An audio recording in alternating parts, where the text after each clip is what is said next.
આનંદનો વાત છે. જીત સાહેબે, મનસુખ બાપુએ અને ચિરાગ સાહેબે ઘણી બધી સત્સંગનું આપણે પીરસ્યું છે.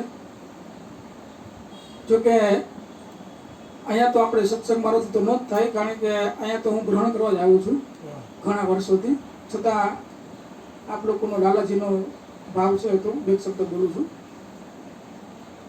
એક સાખી હમણાં જીતુ બાપુએ બોલી કે पारस और गुरु में बहुत भेद, पारस करे लोहे को कंचन और गुरु करे आप समान.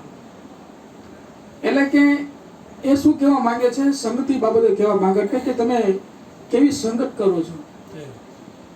આપણા જીવનમાં ઘણા બધા પ્રકારના મનુષ્યો હોય છે. આપણે કેવી સંગત કરવી કે ના કરવી એ આપણા હાથની વાત છે.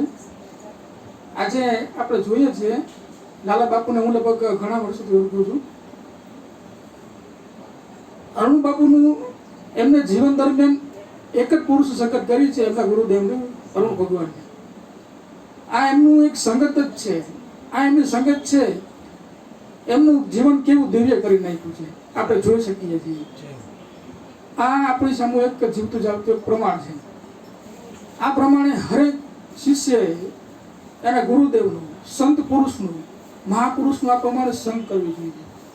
ખાલી માત્ર વાતથી કહેવા પૂરતું જ નહીં, પણ જે આ ચિરાગ સાહેબે કીધું, મનસુખ બાપુએ કે એના એક એક શબ્દ પ્રમાણે, એના જે શબ્દ આપ્યા છે, એમને જે સીલ આપ્યા છે, એમને જે રેણી આપી છે, એ પ્રમાણેમાં ઊભું રહેવું જોઈએ.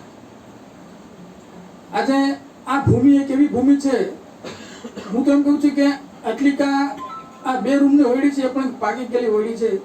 કારણ કે આપણે બધા અનુભવ કરતા હશું કે આપણે બધા ઘર સંસારથી, નોકરી ધંધાથી અહીંયા આવી ખાલી અડધી કલાક અહીંયા બેઠીએ, એમને આપણી અંદર આપણા સૂક્ષ્મ શરીરમાં ચાર્જિંગ થઈ જાય છે. કારણ કે આની એક એક દિવાલ છે ચાર્જ થયેલી છે.